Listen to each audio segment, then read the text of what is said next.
Welcome to Bombs Get Thrown.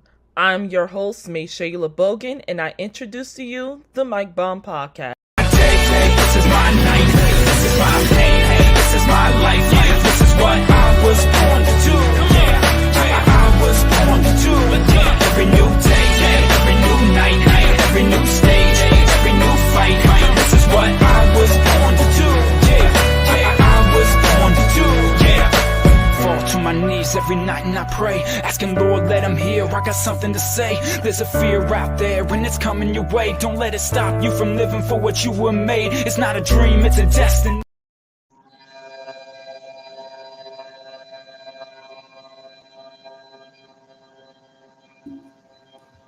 Welcome to the Mike Bomb Podcast with your host, May Shayla. Unfortunately, I'm starting this episode off by myself due to co-hosts Stacy nor Kayla being able to make it. But the show must go on. So I am starting this episode off with my special guest, Jeremiah Holloway from Inside Carolina. Jeremiah, would you like to introduce yourself?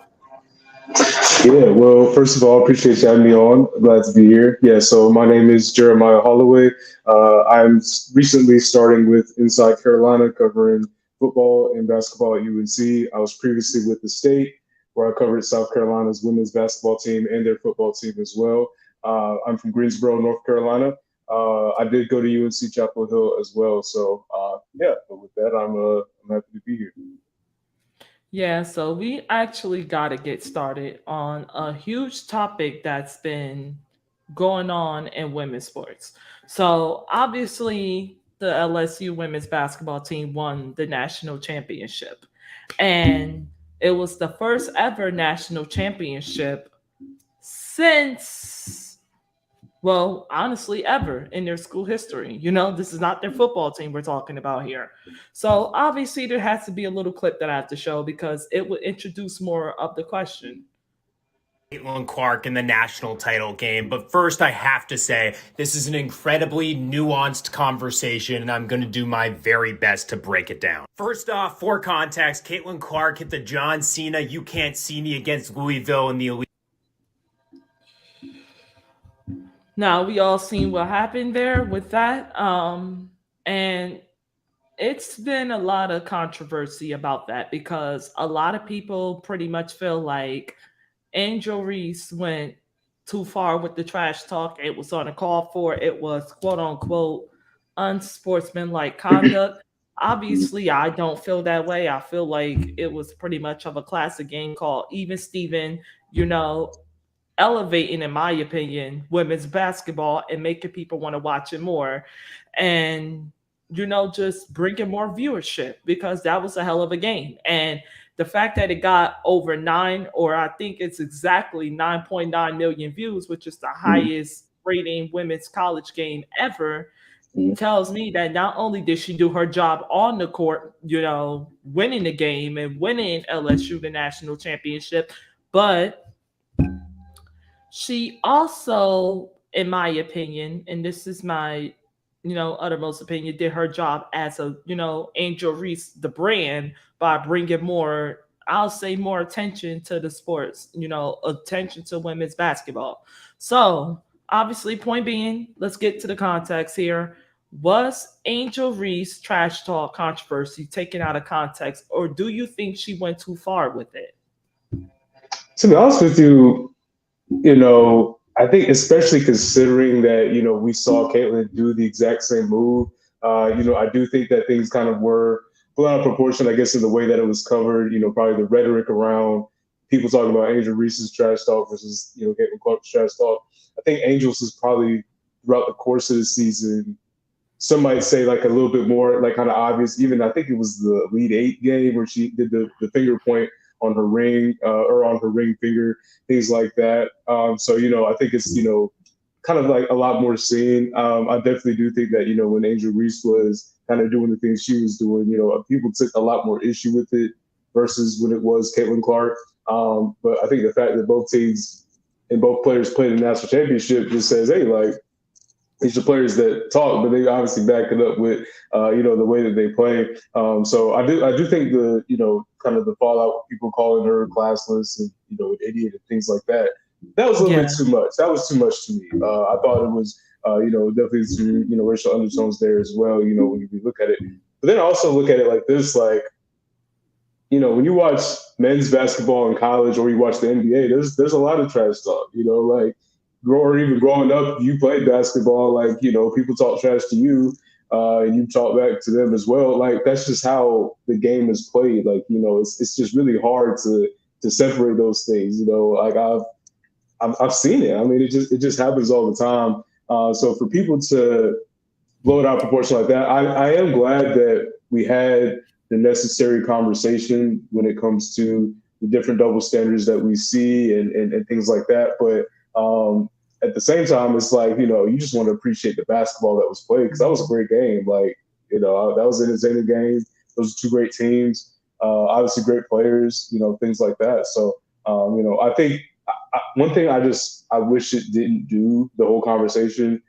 At times it felt like it kind of drowned out the game that was played, and the talent that was on the court. So that was the one thing that I kind of thought was disappointing about that. But as far as the trash talk, I mean, that's basketball. That's what people do. And I think one day we'll kind of get to the point, probably in the women's game, where people, kind of have a higher appreciation for that and kind of just realize, hey, like, this is what people do. Yeah, I actually gotta agree with you on that because I think like she got too much slander. We've seen many athletes and many sports do it. Maybe not her gender, but I don't even think gender, in my right opinion, should even, in my own opinion, correct me, should have even been, relevant. It should have Right. not been. It was like you said, two great athletes going at it for the ultimate prize, which was the NCAA national championship. Obviously, Iowa was a big and a great team, and you could definitely say vice versa with LSU. I think Alexis Morris said it best when she mentioned that Caitlin Clark is a great player, but you Yeah. got to put some respect on LSU. A lot of people did not put respect on LSU headed into that game. A lot Yeah. of people said, oh, because they got Clayton Clark and all these other things, they're going to win by a margin, blah, blah, blah, blah, blah. LSU don't stand a chance, things of that nature. And I understand why Iowa would be favorite because they did knock out the favorites in the South Carolina Gamecocks, unfortunately, because that was my pick to win it again. But Mm. things obviously didn't happen the way you expected, which is why we had that national championship matchup, which I think it would have drawn the views and the attention that it needed to draw another way. Because if it was not going to be Yeah. Angel Reese and Caitlin Clark, it would have been Angel Reese and Aaliyah Boston. And Mm. when you have big names like that, especially with their platforms and as big as social media is, it was bound to come. But Angel Reese, to me, did nothing wrong. She didn't do anything that we did not see any other athlete do on Right. within any sport or any level. So it's like, would you say a lot of people now are also, you could say, pulling the race card in this because they feel like Angel Reese was practically, okay, I don't want to use the wrong term here, but this is the only term that coming to mind, racially profiled, and was just being attacked because she's a black athlete who was Mm. trash talking a white athlete and was just being called out of her name unnecessarily. Do you Yeah. think, in your rightful opinion, that people try to make it more about that than the fact that it was just an even Steven thing? Like, do you think she was racially profiled, in other words? I think I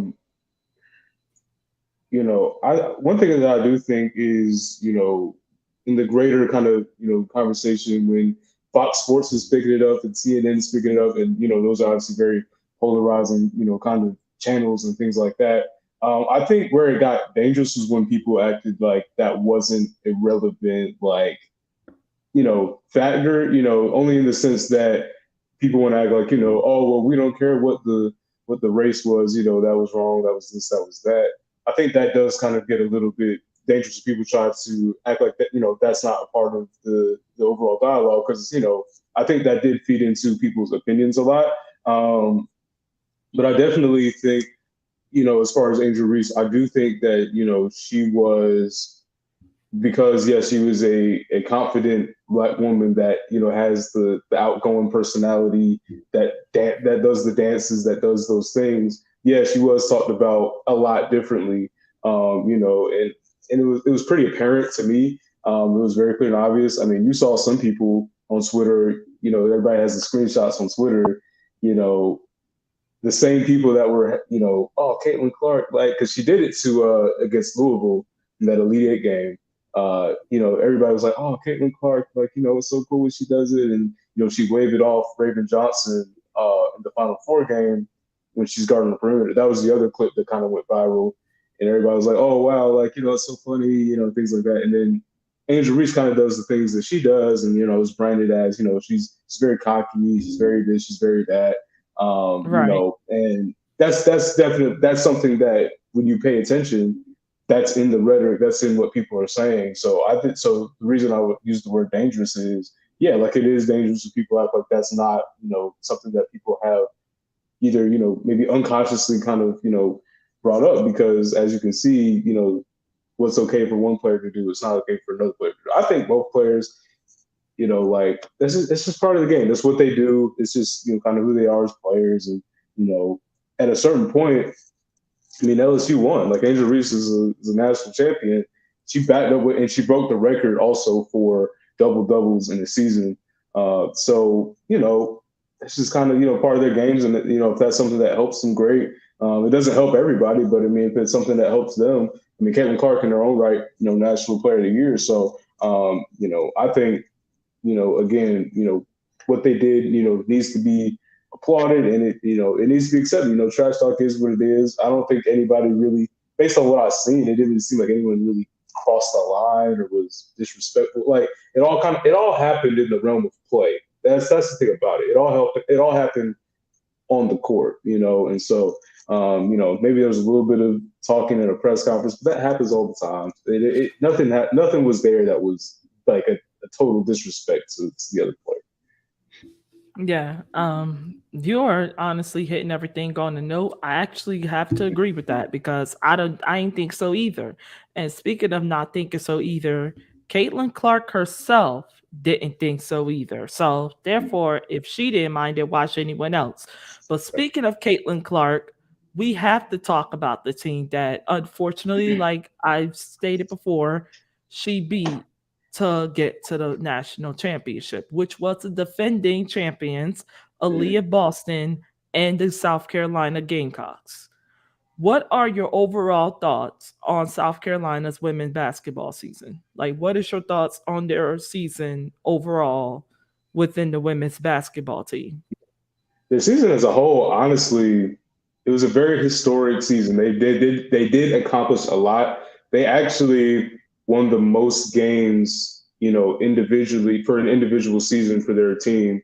So they went 36-1. So that was the most wins they've ever had in a single season. That was the third time that they went undefeated in conference play as well. So they did a lot. They had the 5 draft picks. That's the most that they've had ever in a season as well.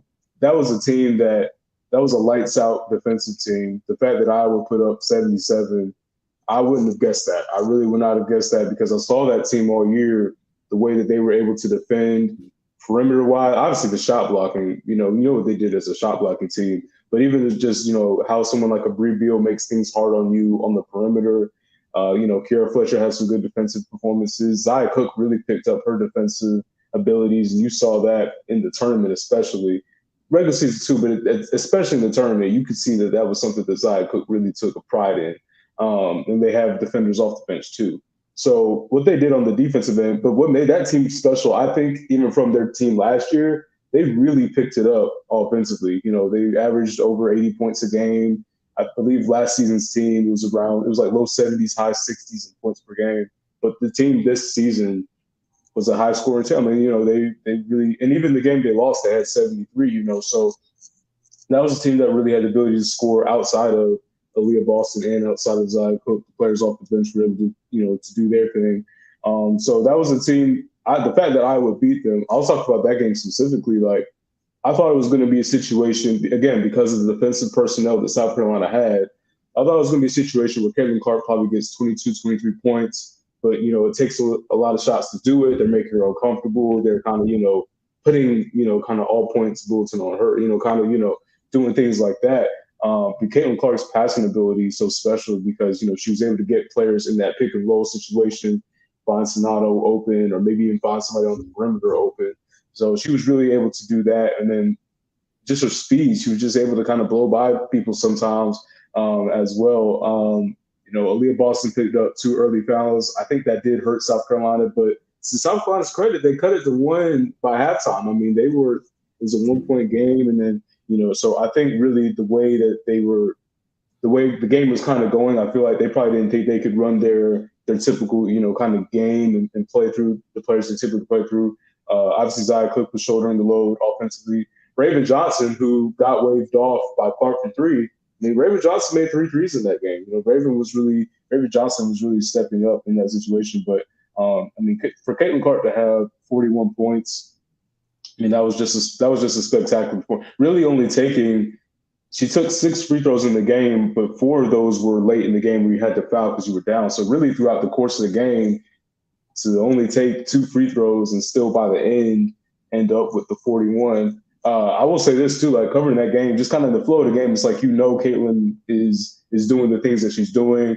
I did see when she hit, I guess the 33-point mark. But then at the end of the game, I looked at the box score, I saw that she had 41. It just kind of became different. It was like, I just saw, and she's filling it up, but you're not thinking about it as much in that terms. So, but I think overall that season, they definitely accomplished a lot. I think, obviously you want to, if you're South Carolina, you want to end that with a back-to-back title run because what they were going for was a rare undefeated season. Like that had only happened 9 times. And they were going for a repeat season. The last team to repeat was UConn. UConn actually won 4 straight from 13 to 16.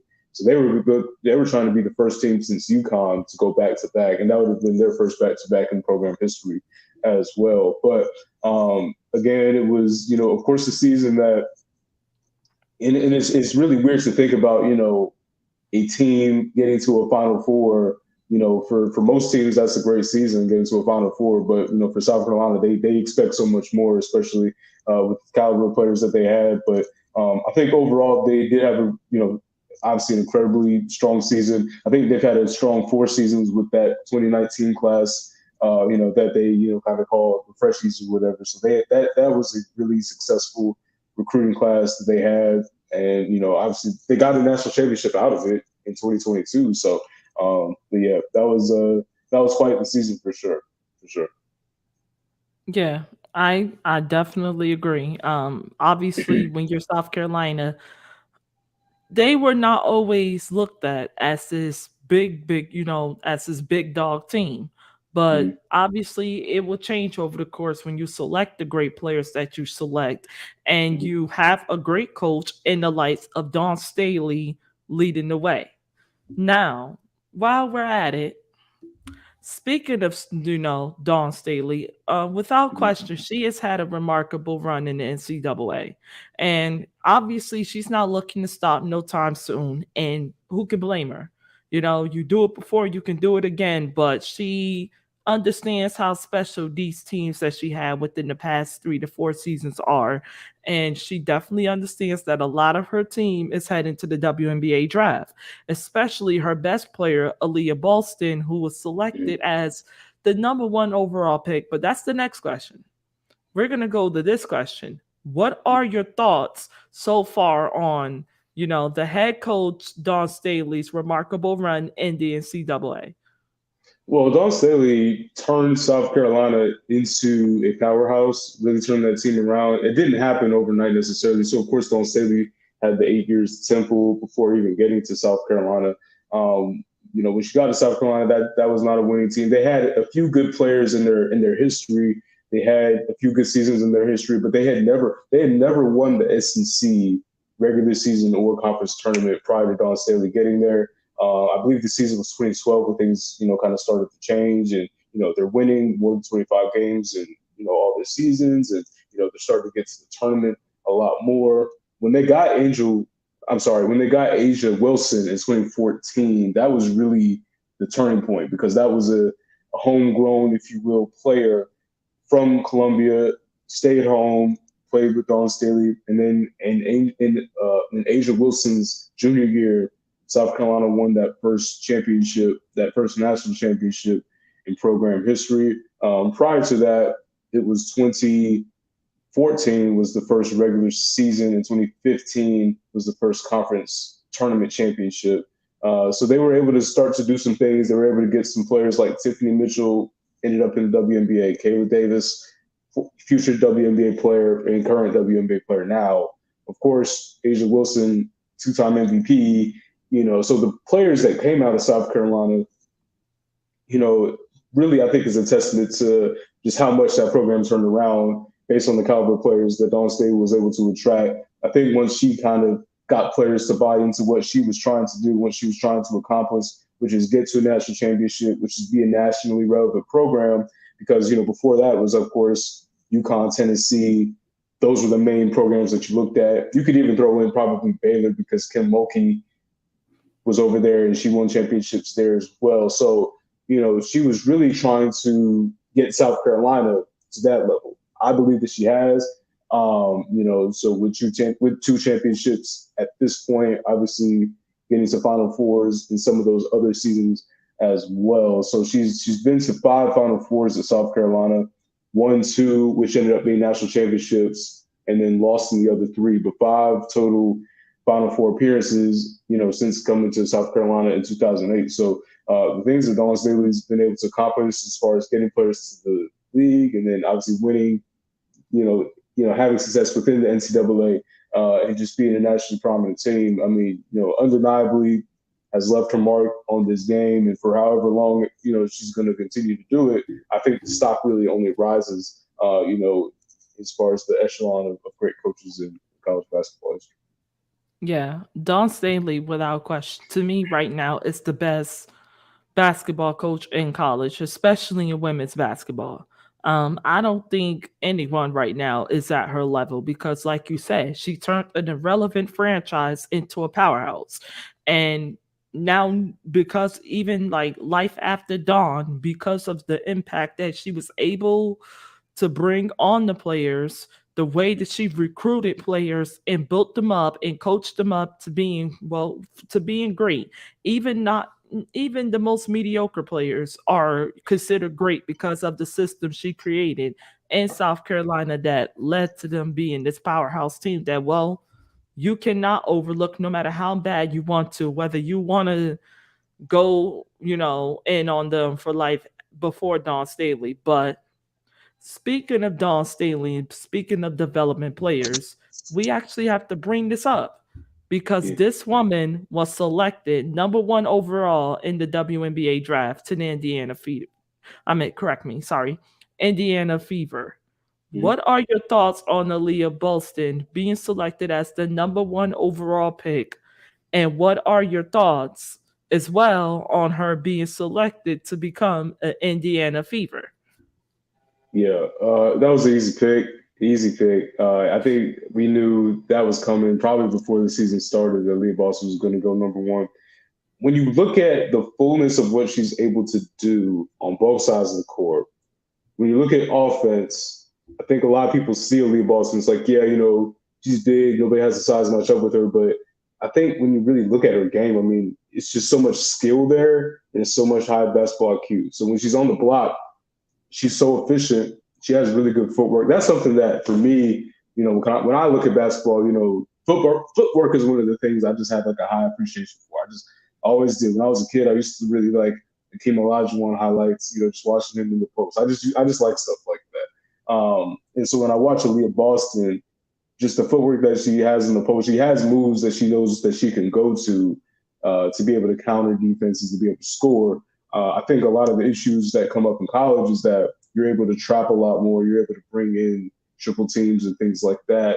You can't necessarily do that in the WNBA like that because they do have the defensive 3 seconds. So it's going to be different. So it will be interesting to see her with more of that one-on-one coverage because when she got one-on-one in college, you couldn't stop her. You really couldn't.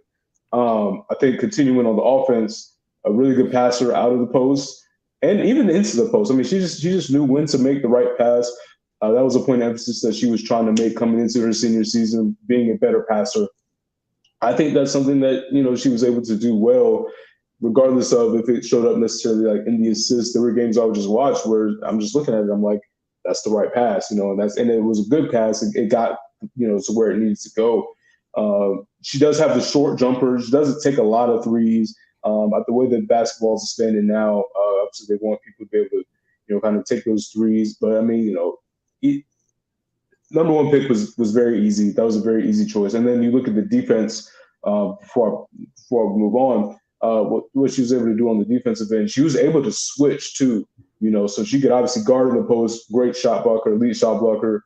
Smart, doesn't bite on the pump fakes. But if you need to switch off of a screen onto a guard, if you need her to do that, she had the ability to do that.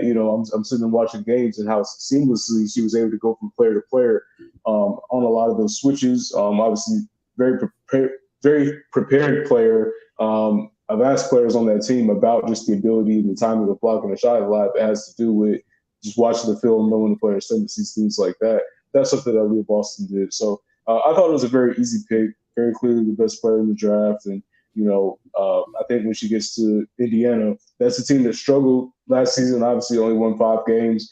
So we'll see how that ends.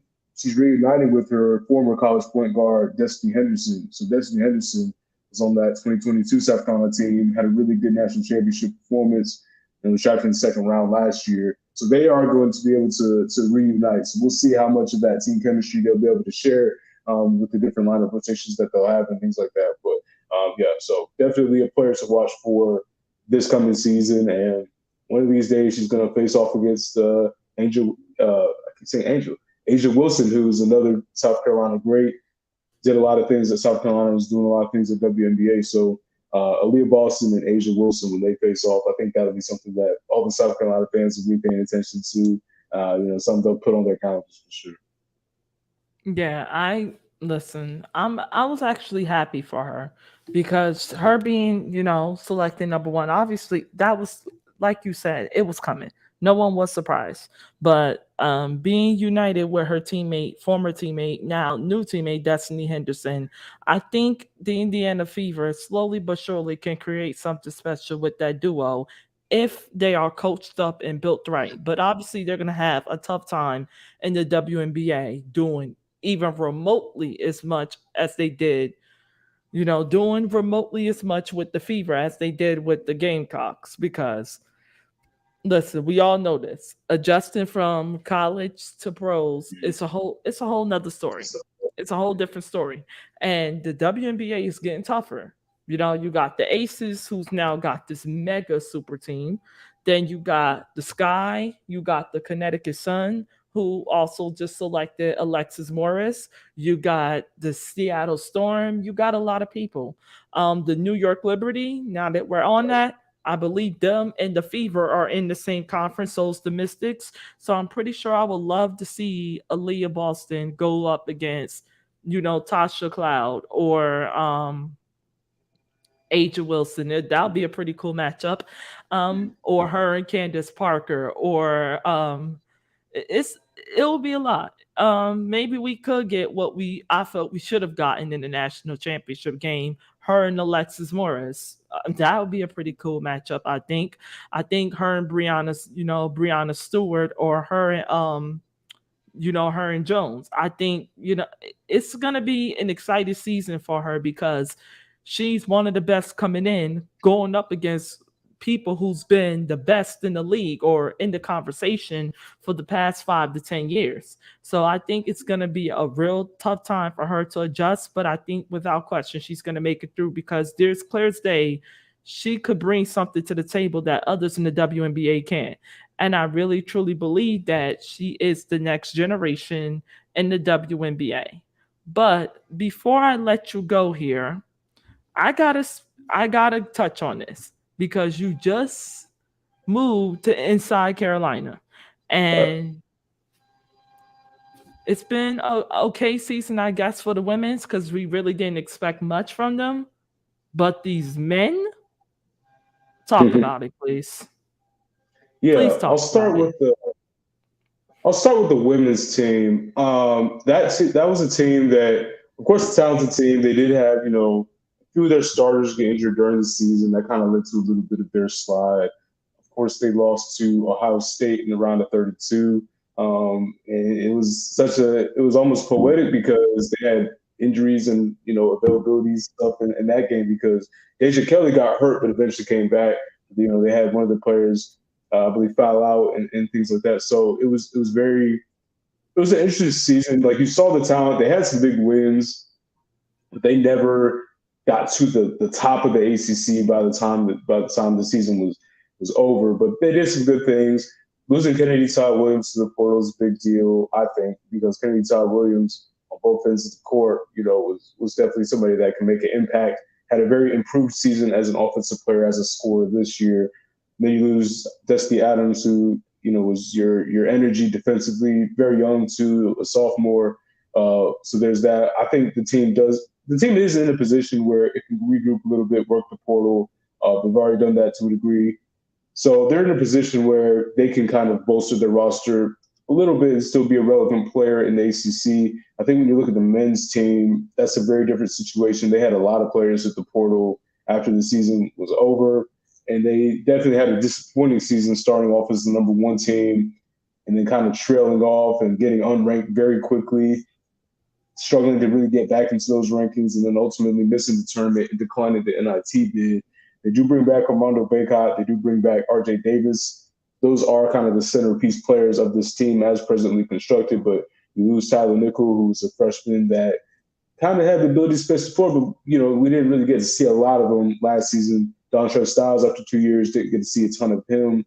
Caleb Love, obviously, to all the big shots that he made as a sophomore in that tournament. I think last season had a bit of a regression. A lot of those same shots didn't necessarily go in, and the efficiency wasn't quite there. Things like that. So, and he leaves to go to the portal. So UNC definitely has some work to do working that portal. It's so crazy to look at college basketball now, and that's really how you do it because you don't have to sit out that year like you used to. So you're able to kind of work the portal, not rely as much on some of those high school recruits. You still need them. You absolutely need them. That process is still ongoing. But the way the portal is, you really just kind of are rebuilding teams in that way. So that's a team that has a lot of work to do. I think by the time they get to the point where they construct their whole roster, you can look at them a little bit differently. Maybe they end up being the same. I don't know. But that's a team that after missing the tournament has a lot to prove. Certainly has a lot to prove, and so it'll be interesting to see how they kind of recover from that because it's not every day that you see a UNC team. UNC men's team missing the tournament. It's happened, but not a lot. So it'll be very interesting to see what happens next season. Oh, yep. Agree. I'm hoping for Tar Heels, especially the men's basketball team, to bounce back. But Mr. Holloway, I'm sorry, I have to let you go. Thank you for joining, guys. If you're not giving him a follow, please give him a follow on Twitter at J Holloway. And yeah, give me a follow at Shay Max Sports. Mr. Holloway, thank you for joining the show. I hope all is well. See you later. All right.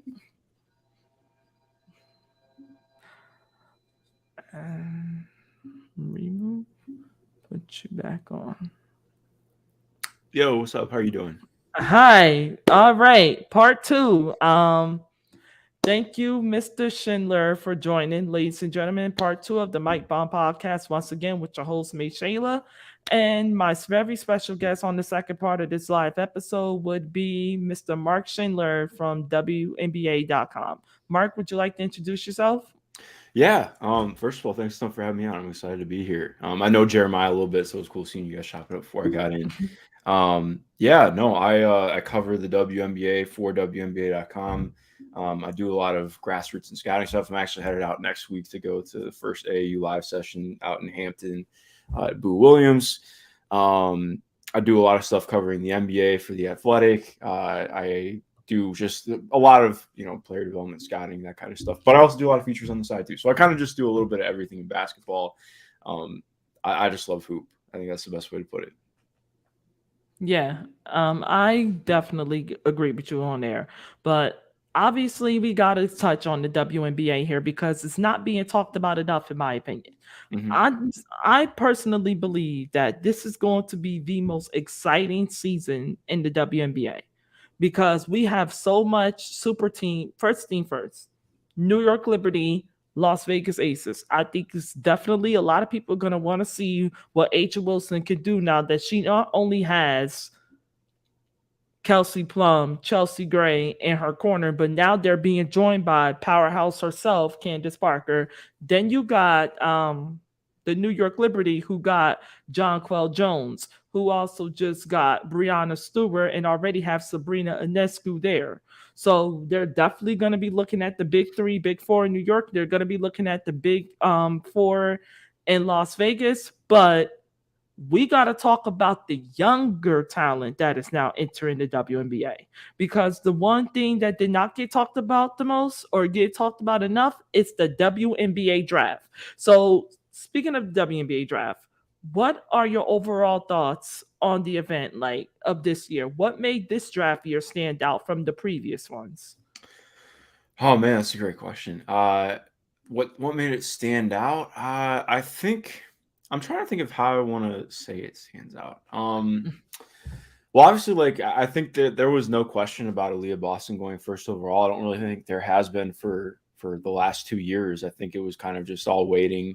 Waiting seems like an unfair way to put it, but like everyone's just like we're excited for her to get here because she's a franchise altering player. So I think that was the first impact. Was like we knew her name was going to get called, but like finally seeing it was kind of just a different moment.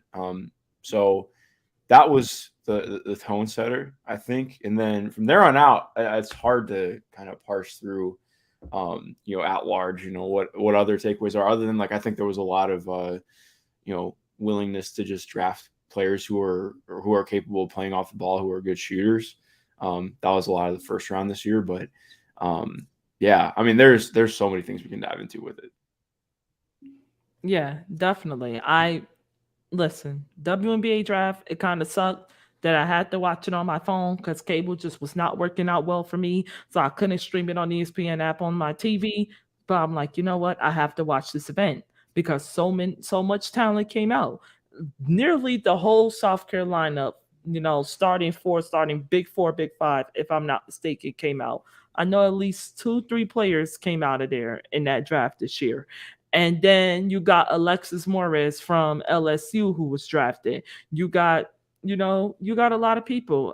And the fact that it's just so many players, you got to think about the list of players who came out in the first round, let alone the second and, third and others and so on. It's just like, it's not being talked about enough, in my opinion. It's really not. What is it about the WNBA, in your opinion, that you don't think others pay attention to it enough for? Like, okay, let me rephrase that question. What is it about the WNBA that doesn't bring viewers' attention or enough viewers' attention?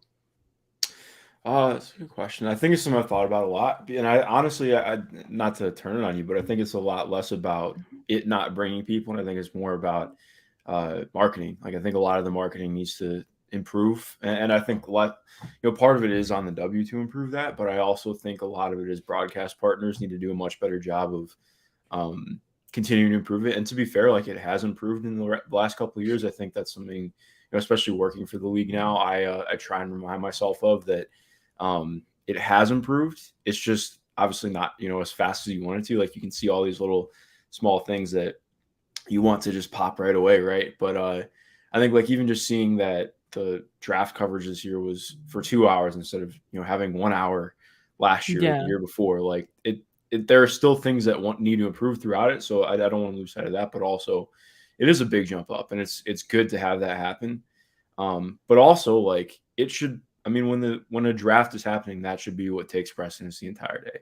There wasn't much run up from ESPN throughout the day on the draft upcoming. I think we got like a 10-minute preview on it. There was a preview show a day or two before, to be fair, but like, okay, there should, again, like, with the NFL draft, that is an entire day event. And I know the NFL it's an older league. It's been around for a lot longer. It makes more money currently, but part of helping grow those other leagues that you're a broadcast partner for is continuing to support it and treat it as not something for what it is right now, but for what it can continue to be and grow into. So I think that's how I look at it. And I think, again, it is improving. I'm really excited for this year because, like you mentioned off top, I think there are a lot of things to be really excited about for this year that are already kind of collecting headlines that I think are going to be that I think are going to make this a really exciting season.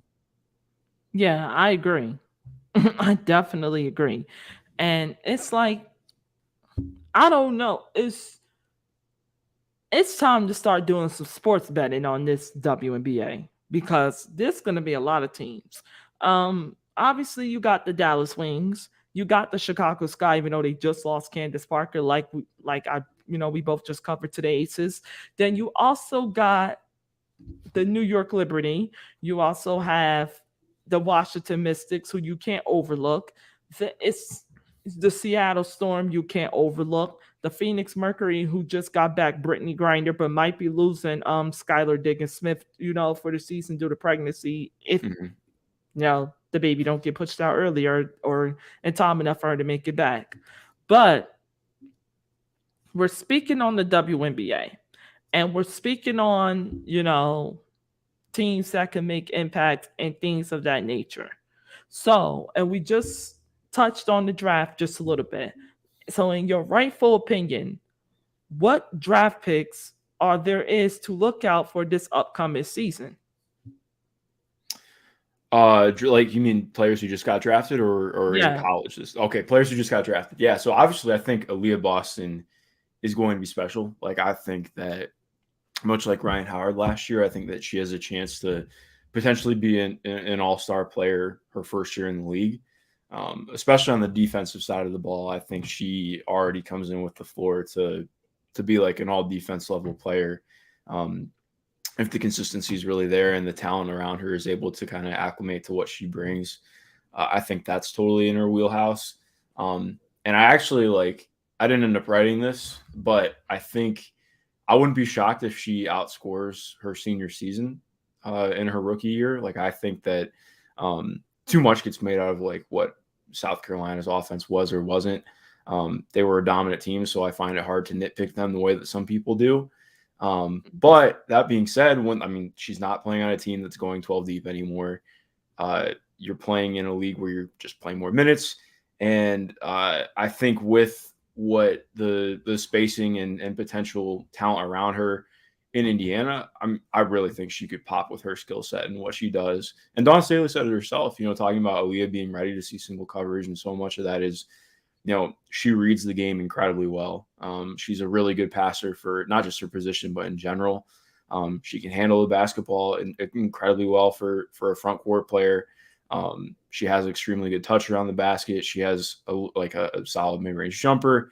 She just can kind of do a little bit of everything and at a high level. And I think when you're playing in a league where it's hard to just not guard somebody or leave anybody open on the court, that's exciting. So I think the biggest storyline for me is just watching what Aaliyah does in the league this year is going to be fun, because I legitimately think she's going to have a Hall of Fame worthy career as a pro. Other players to watch, I'll just say the whole Dallas Wings, all of the Dallas Wings, because their draft really surprised me. I think it is worth noting, are they going to be able to keep every player? Probably not, which is unfortunate. But also, they're in a weird spot because they have so many players who need the ball, and I think they tried to address that in the draft by, getting a lot of players who can move without the ball, who are really capable shooters. I expected them to pick Maddie Siegrist, but just based on everything Greg Bibb had said, and that's their president had said, and in all of the media availabilities leading up throughout college season into the draft. So that wasn't surprising. Them taking Lou Lopez-Seneschal 5th overall was surprising, but I actually really liked that pick for them, because so much of what they have in the backcourt are players who really thrive with the ball in their hands, like Veronica Burton, who I think is going to have a really great second year in the league, really excels as somebody running the offense. And I think, she can get off the ball and she's still growing as a shooter, but ideally she's somebody setting up the offense. Arike Ogunbowale is fantastic as like a pick and roll playmaker and somebody who's just like a bona fide scorer. And Diamond DeShields brings a little bit of both. There's somebody who's incredibly gifted at getting downhill and attacking the basket. So adding somebody like Lou, who would just played in a motion-heavy offense and at UConn, who can really move without the ball, who is an incredibly good shooter, high release point, gets it off quick, can do it off movement. Like, that's the exact kind of player you need to have alongside higher usage players. So I liked it within the confines of what their roster is right now. I need to see what they look like because I have no idea how they're going to play this year. They're a complete mystery to me and what they're going to look like. Yeah, and I agree. But to me, they are a mystery in a good way because there's so much talent, and unfortunately, because we know how the WNBA works as of right now, they can't keep it all. So it's gonna be a couple of shakeups before the start of the season, which is, if I'm not mistaken, May 19th. I'm actually looking forward to that. Look at the tip off and finally looking to get my WNBA gear. Because every time I go for it, it never is in my size. It's never even in the upper size. It's always in a bigger size that I know I can't fit. And that sucks. So I'm definitely copping that WNBA gear this year because I need it. I need it. I need to show that I am everything that I stand for, which is support for women. But we're speaking on the WNBA. We spoke a little bit on the Dallas Wings. We spoke on teams to look out for. So in your opinion, now you mentioned the Dallas Wings, we have to look out for them. I agree, because they can be a dark horse team that can, make a good run. This young core with development and a couple of good plays and a good coaching, you don't know. We all seen within 1 year what the Aces could do when Becky Hammond got touched there. Now, is the Dallas Wings as good as the Aces? No. But hey, the Connecticut Sun wasn't, and look where that and they knocked the Chicago Sky out, who no one expected. So we don't, I think with the WNBA, it's expect the unexpected. But speaking of expectations, who are the teams, in your opinion, to look out for in 2023?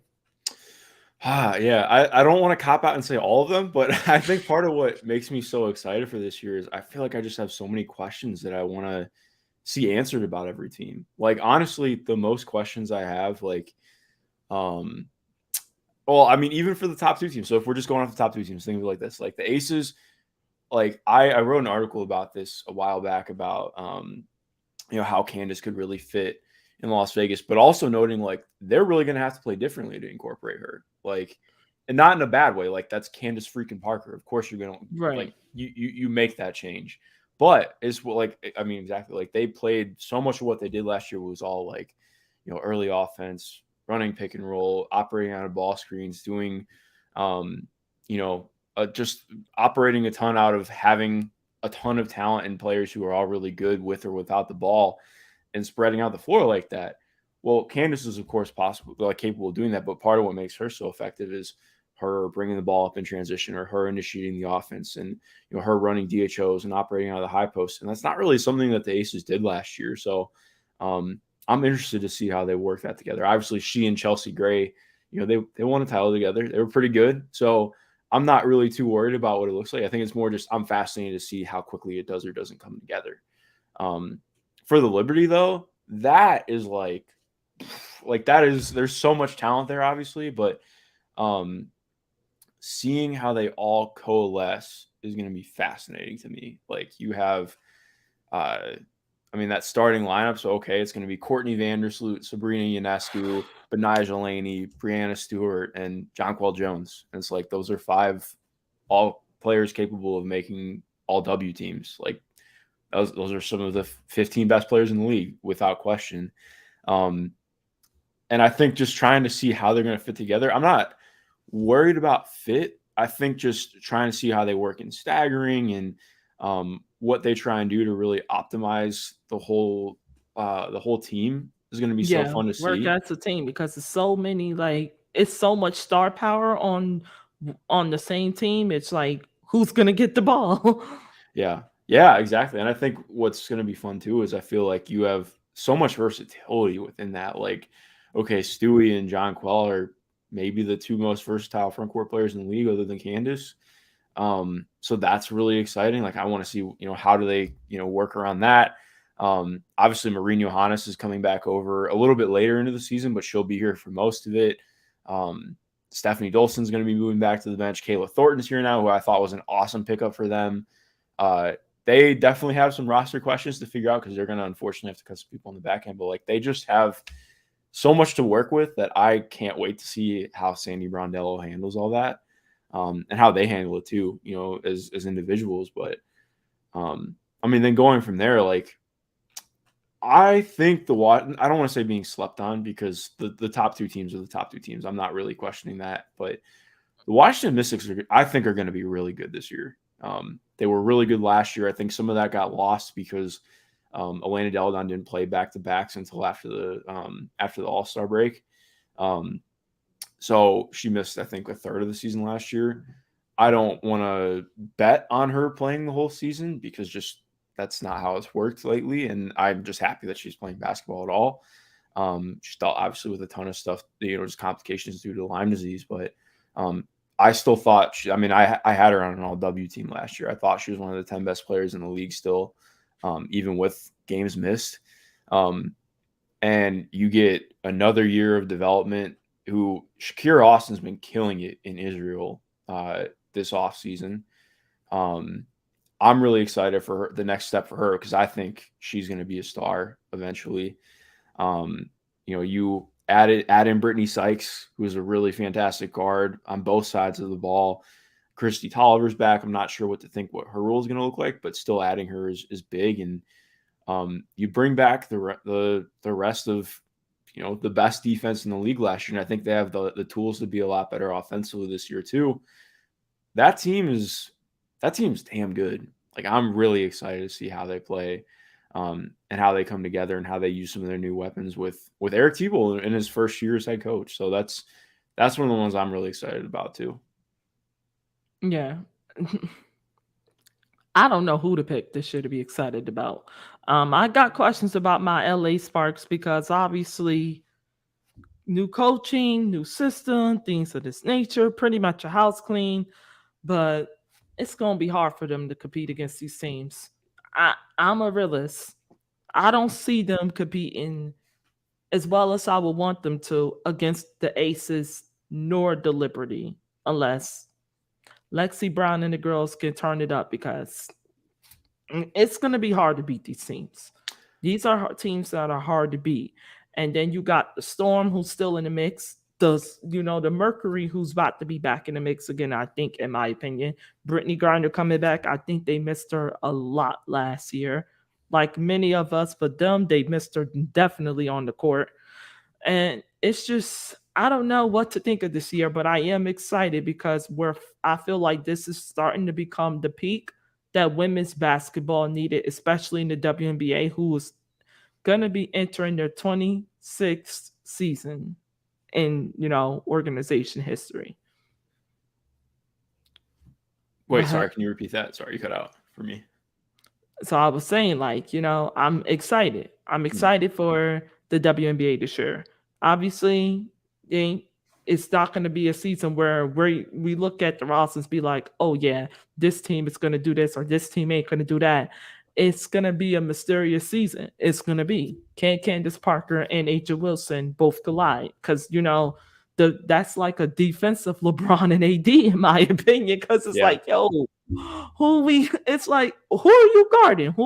You're going to have to double one of them, at least one of them. But I feel you're going to have to double both. But if you do something like that, it's going to leave Chelsea Gray and Kelsey Plum open, and you can't do that either. So it's like, and then you got the Liberty. You're going to double Brianna. You're going to double Sabrina. You're going to double Jaquel. You're going to double Courtney Vandersloot, to me, who's an extreme underrated player in the WNBA, underrated athlete in her own right. It's going to be an exciting season because of those two teams. I hope they play each other this year, because if they do, I'm in there, whether it's in New York or whether it's in Las Vegas. That's going to give me a reason to get my ass up and travel, because you gotta go watch that game in person. It's like, I can't see myself not watching that game in person. I really can't. But we're going to have to shift gears here a little bit, because the NBA regular season has concluded. And we're now in the playoffs. I think we all got a great idea of who's going to be there and who's not, who's in, who's not. I'm glad my Lakers are in the mix. They got the Grizzlies. But before we even get started on the NBA playoffs to close out this episode, I need your thoughts on the 2022-2023 NBA regular season. Yeah, the 2022-2023 regular season was a grind, and not in a bad way. Like, I really enjoyed it, but I've been ready for it to be the playoffs for about a month now. It's felt like every team has just kind of not hit their stride, but like hit what they're going to this year, without seeing them in the playoffs. Like, obviously some teams played better on the back end. Like, obviously your Lakers were pretty damn good after the All-Star break and the trade deadline. So happy for the boys. Yeah, it's a lot better than watching the first month of that team. So I'm happy as well. But yeah, I mean, I think my biggest thing has just been like, I'm ready I have like a really solid feel and understanding of every team, and I'm just ready to see what they can do in the playoffs, because everything has felt so tightly contested this year to a degree. Like, there's just been a lot of parity in this season. It's felt almost like watching an NFL season with how close everything has been. But I think that's going to make for a really exciting playoffs. Like, I think that we might see some more upsets than we expect. And yeah, I'm ready for the playoffs. The play-ins already been really fun too, so I'm ready for the playoffs. Yeah, I am too. I'm pumped. I just like, yo, let's get it on. Let's get started with this already.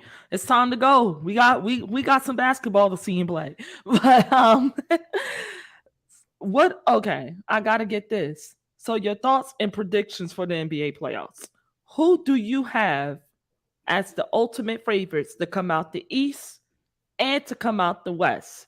And while you answer that about who's your clear favorites, who would be your dark horse picks and to come out both conferences as well? Yeah, I think on the East, I would take Milwaukee right now. I feel the best about Milwaukee and how they've been playing lately and where they're headed. Not even a dark horse really, but I think Philadelphia would be kind of like, I think it's been pretty clear, like Boston's been the best or second best in that conference the whole time, but it almost feels like Philadelphia being the third best team in the league goes kind of underrated because they've been behind Milwaukee and Boston all year. And if, like, granted, Joel Embiid has to have a monster postseason, but I think he's capable of doing it. A lot's going to depend on James Harden as well. But I think I would say them as my kind of dark horse team as far as the contenders go on that side. In the West is where it gets trickier because I have no idea who to take. I very much believe that the Nuggets are going to pretty easily take out whoever they face in round one. I don't really think that one's too up for debate with me. I get the concerns about them, but I just think they're way more talented than anyone they're going to face who's at the 8th seed.